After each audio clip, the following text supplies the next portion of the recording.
네, 여러분 안녕하시렵니까? 네, 개발자에 의한 개발자를 위한 개발자의 소식, 개소식 컨텐츠를 해볼까 하는데요. 자, 이번에 채용 공고부터 들어가 보도록 하겠습니다. 당근마켓에서 이제 중고차 경력직입니다. 3년차 이상의 개발자를 구하고 있는데요. 중고차 직거래, 그러니까 당근마켓에서 중고차 거래를 할 수가 있습니다. 이제 그러한 기능을 만드는 개발자인데 3년 이상의 프론트엔드 개발, HTML, CSS, 리액트, 타입스크립트, 플로우, 자바스크립트 정적 타입 분석을 경험해 보신 분, 그리고 아폴로, 릴레이, UR, QL, 그리고 그래프QL에 사용 경험이 있으신 분, 네, 그리고 이거 진짜 괜찮은 것 같은데 이런 중고차 팀에서 사용하는 기술이라고 해서 리스트업 해놓은 게 정말 좋습니다. 코어는 리액트, 그래프QL, 그리고 라코일, 전역 상태 관리는 라코일로 한답니다. 그리고 스타일링은 이모션, 빌드는 RS 빌드, 패키지 매니저는 PNPM, 그리고 테스트는 제스트, 플레이라이트, 그리고 CI는 GitHub 액션, 그리고 분석은 구글 아날리틱스, 그리고 앰플리튜드, 믹스 패널, 센트리. 네, 이러한 기술에 관심 있으신 프론트엔드 개발자는 지원하시면 좋을 것 같고, 백엔드를 또 이제 채용을 하고 있습니다. 자, 이거는 중고거래, 그러니까 메인이죠. 당근마켓에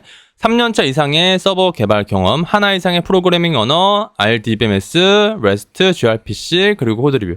그러니까 보시면은 이거는 사실은 기본적인 부분이 강하죠. 그렇죠? 그리고 나서 지금 보시는 것처럼 우수 역량에서 이제 조금 뭔가 이런 사람들을 원한다라는 게 명확하게 나타나는 걸 볼 수가 있는데요. 루비, 고랭, AWS 인프라, RDBMS, NoSQL, 레디스를 하시는 분들이 이제 좀 그런 분들을 원한다라는 거고, 그리고 화상 인터뷰 시 라이브 코딩 테스트를 진행할 수 있어요 라는 게 있습니다. 자, 이거 잠깐 보시면은 당근마켓은 라이브 코딩 테스트가 진행이 됩니다. 그쵸? 프론트엔드 그리고 백엔드도 라이브 코딩 테스트가 진행이 되니까 만약에 지원하실 분들은 코딩 테스트를 준비를 하시면 좋을 것 같고요. 자, 이번에는 신입과 경력입니다. 토스플레이스라는 팀에서 이렇게 이제 그 프론트엔드를 구하고 있는데, 지금 보시는 것처럼 몇 년 차 이상이라는 말이 없죠. 그쵸? 이런 것들은 신입 그리고 경력 두 가지를 구한다라는 거예요. 그러니까 신입 중에서도 실력이 어느 정도 되시는 분들은 지원할 수 있는 그런 전형이다라고 보시면 되고, 리액트, 뷰, 랭귤러 등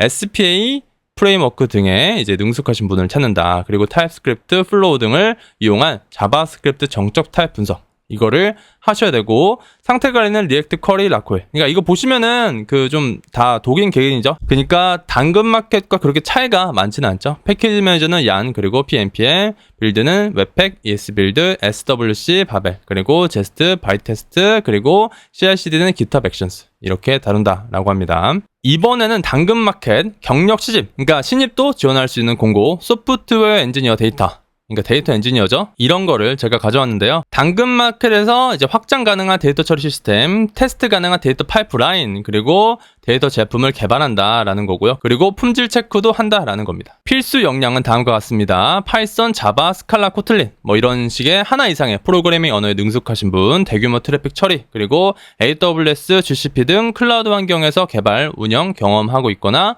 그에 준하는 지식을 갖추신 분, 그리고 우수 역량. 그러니까 보시면은 이거는 사실 기본이죠. 그렇죠? 이게 사실은 핵심입니다. 스파크, 플링크, 빔, 빅쿼리, 빅데이터 프레임워크가 이제 그런 거를 사용하신 분, 그리고 쿠버네티스, AWS, GCP 등에서 IAC를 이용한 이제 데이터 인프라 설계 및 운영 경험이 있으신 분. 네, 이런 거를 기반으로 하시면 되고, 네, 이 전형 같은 경우는 코딩 테스트는 없습니다. 코딩 테스트는 없고, 토스 잠깐 볼까요? 토스 보시면은 토스도 과제만 있고요. 코딩 테스트는 없는 것 같습니다. 다음은 포스코 DX 신입 경력 사원 채원입니다. 자, 이것도 신입도 하고 그리고 경력도 하기 때문에 가져왔는데, 뭐 강화학습, 딜런 이런 거 하는 거고, 지원 자격을 보시면은 관련 분야 석사 학위 이상 취득자입니다. 자, 보시죠. 경력은 학사 이상이지만 경력 2년 이상, 이렇게 되는 걸 볼 수가 있어요. 제가 여러분 그 인공지능 파트에서는 제가 부트캠프를 추천하지 않는 이유가, 만약에 내가 석사 이상을 갈 거라면 부트캠프 가도 되고 안 가도 되지만, 지금 이런 식으로 채용 공고가 보시면 석사 학위 이상입니다. 그러니까 학사는 아이신입으로 뽑지가 않아요. 네, 그렇기 때문에 채용 시장이 그렇게 좋지가 않기 때문에 제가 인공지능 부트캠프는 추천드리지 않는다라고 했습니다.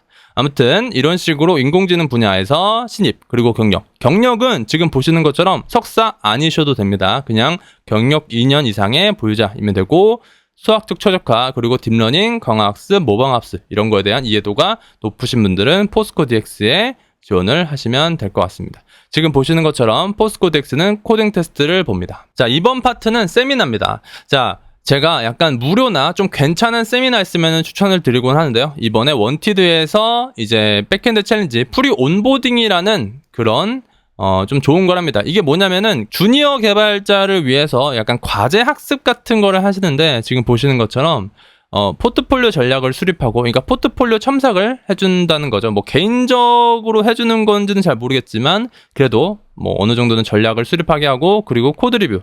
그러니까 지금 보시는 것처럼 과제 테스트를 하는 것 같아요. 그러니까 과제 테스트 연습을 하기 위한 과제를 하고, 그리고 코드 리뷰도 해준다라는 거고, 그리고 본인의 커리어를 정리해보는 시간, 그리고 이력서 및 자기소개서 첨삭을 받는다. 네, 이렇게 되는데 주니어 개발자고 지금 시기가 적절해요. 그러니까 8월 5일부터 8월 18일까지 하는데, 9월에는 뭐가 있죠? 우리 하반기 채용 시장 있죠. 그래서 그거를 준비하기 위한 하나의 발판이다라고 생각을 하시면 되고요. 이거는 백핸드 포트폴리오였고, 프론트엔드도 있습니다. 프론트엔드도 비슷해요. 지금 보시는 것처럼 포트폴리오 전략, 코드 전반적인 소개 이런 것들도 좀 다듬게 하고, 리액트에 관련돼서 이제 좀 면접 질문, 그러니까 프론트엔드 개발자에게 물어보는 기술 면접 질문에 대해서 얘기를 해주고요. 그리고 코딩 테스트와 사전 과제는 그러니까 지금 보시는 것처럼 그냥 방법 알려주시는 것 같고, 이거는 리액트에 관한 그 코드 리뷰는 없는 것 같아요. 백핸드는 코드 리뷰가 있던 것 같은데, 이거는 그냥 면접 위주의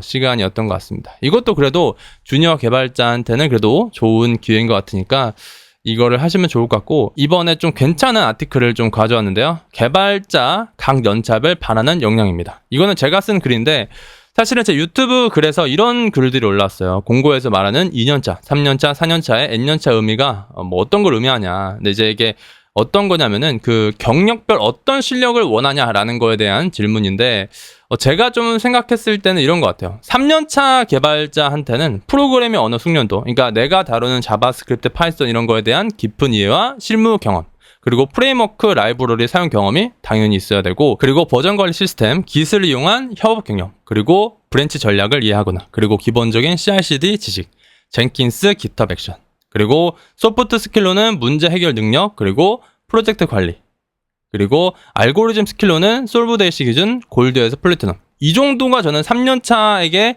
바라는 실력이다라고 생각을 합니다. 네, 여기서 이제 알고리즘은 사실 뭐 알고리즘이 이제 실무에서 안 쓰인다라는 분들도 있는데, 안 쓸 수도 있죠. 근데 이제 프로그래밍의 이제 프로그래머의 역량을 나타내는 하나의 지표이기 때문에 이것도 어느 정도는 해야 된다라고 생각합니다. 그 다음에 이제 5년차 이상의 개발자한테는 저는 이런 게 좀 있다라고 생각을 해요. 처음에는 이제 고급 프로그래밍 기술, 그리고 아키텍처 설계를 경험을 하고요. 그리고 테스트는 단위 테스트, 통합 테스트 이런 테스트를 여러 가지 해봐야 되고, 조금 더 CI/CD가 심화적으로 좀 했으면 좋겠습니다. 도커, 쿠버네티스, CI/CD 파이프라인 구축 및 관리 경험, 그리고 뭐 장기적인 기술 전략 및 로드맵을 수립하거나 대규모 시스템을 설계하거나 이런 설계 관련 능력이 있어야 되고, 그리고 인공지능 등 최신 기술에 대한 넓은 이해가 있어야 된다라고 생각하고요. 그리고 소프트 스킬로는 이제 리딩한 경험이 있냐, 주니어 개발자나 그런 멘토 이런 등의 역할을 한 적이 있냐, 복잡한 문제 해결, 그리고 중요한 기술적 의사결정 및 경영진과의 의사소통 및 협상 능력도 괜찮다라고 생각합니다. 그러니까 이쯤 되면은 좀 이제 뭐 CEO나 다른 어떤 그 비즈니스 관련한 그런 경영진들과 그 협상이나 의사소통하는 게 중요하다고 생각하기 때문에 이런 것도 좀 넣었고요. 그리고 전략적 사고, 그러니까 최종적으로 우리가 가야 할 방향은 이러한 서비스를 이용해서 사용자들을 많이 확보를 해서 이윤을 추구하는 거죠. 회사는 이윤을 추구하는 단체니까. 그래서 그런 거에 연결된 전략을 수립하는 게 좋지 않나라고 생각을 하고, 알고리즘도 중요하다라고 생각을 합니다. 그리고 이제 추가 역량으로는 관련 분야의 오픈소스 기여자나 관련 분야의 저자 경력이면 더 좋다라고 생각을 합니다. 근데 제가 사실 생각하는 골든 로드가 있습니다. 뭐냐면, 제가 생각했을 때 개발자의 골든 로드는 뭐 당연히 뭐 과고나 카이스트 등 유명한 어떤 대학을 나오는 거죠. 그 다음에 대기업을 가는 거예요. 네이버, 카카오 등. 여기서 이제 3년에서 5년 정도 근무를 하는 겁니다. 그리고 나서 어떤 스타트업의 CTO가 되는 거죠. 그리고 나서 엑싯 해서 많은 돈을 번다. 이게 저는 하나의 그 골든 로드다라고 생각합니다. 이런 거를 이제 하신 분이 이제 대표적으로 이제 이태우 멘토님이라고 진짜 유명한 개발자분이 있습니다. 이런 분이 있고요. 그러니까 저는 이제 이게 골든 로드라고 생각을 하고 이게 정말 커리어의 정점이다라고 생각을 합니다. 이것뿐만 아니라 만약에 이제 CTO가 안 되면은 뭐 이런 것도 괜찮죠. 대기업 갔다가 뭐 미국으로 갔다가 이렇게 쭉 가는 것도 괜찮고 아니면 대기업 들어가서 쭉쭉쭉 하면서 플러스 오픈소스 컨트리뷰터 하면서 책도 쓰고 강의도 하고 이런 것도 하나의 좀 커리어다, 뭐 좋은 커리어다라고 생각을 합니다. 갑자기 이제 그 연차별 바라는 역량에서 그 커리어로 넘어왔죠, 그렇죠? 그러니까 제가 생각했을 때 개발자의 어떤 미래, 내가 개발자로서 어떤 길을 가야 될까라고 생각했을 때 이게 좀 뭐랄까 좀 하나의 어떤 길이 아닌가라고 생각합니다. 제가 좀 추천드리는 거는 대기업 갔다가 창업하고 엑싯. 이게 좀 어렵긴 하지만 그 그러니까 내가 이제 개발자로서 창업하는 것도 있지만 사실 이것보다는 일단 CTO로서 들어가가지고 창업해서 이제 뭐 상장해가지고 뭐 엑시트하는 거 이게 좀 어려운 길이긴 하지만 이게 하나의 정점이지 않을까. 이게 제일 어렵지만 괜찮다. 그리고 이제 이게 두 번째 얘도 좀 근데 미국은 얘도 어려워요. 이제 미국이 아니라 뭐 사실 캐나다겠죠. 미국은 사실 가기 힘드니까 뭐 이런 식으로 되겠죠. 이게 조금은 저는 이제 해외에 대한 그런 두려움이 있기 때문에 잘 모르겠어요. 이거랑 이거 둘 중에 하나도 좀 어렵고 이게 제일 어렵다.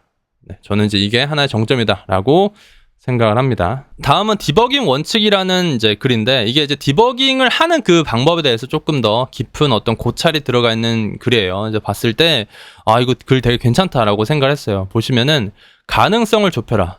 불가능을 제외하고 남은 것은 아무리 믿을 수 없어도 진실이다. 뭐 이런 어떤 명언도 하시고 첫 번째 의심하고요. 뭐 이전 코드와 달라진 점이 뭐가 있나라고 생각을 하고 그리고 체크리스트를 작성하라. 네, 이거는 정말 동의합니다. 저도 체크리스트 작성하면서 디버깅을 하고요. 어이없는 실수 이런 것도 잡아낼 수가 있고 그리고 분류하기가 있습니다. 지금 보시는 것처럼 그러니까 결함이다라고 했을 때 논리적 결함, 우정 기술 결함, 기반 기술 결함, 물리적 결함 이렇게 네 가지가 있잖아요. 이제 그런 네 가지 결함에 대해서 어떤 게 문제였을까라고 찾아가는 거죠. 그러니까 예를 들어서 애초에 이제 데이터가 문제냐, 아니면 데이터 변환이 문제냐, 뭐 어떤 로직이 문제냐, 출력이 문제냐 이렇게 나눌 수가 있다라는 거죠. 어떤 로직을 이렇게 구체적으로 나누면서 할 수가 있고, 만약에 이제 라이브러리나 프레임워크를 쓰면은 버전이 문제야. 아니 뭐 잘못된 사용 방법의 문제 이렇게 할 수가 있고, 그리고 기반 기술.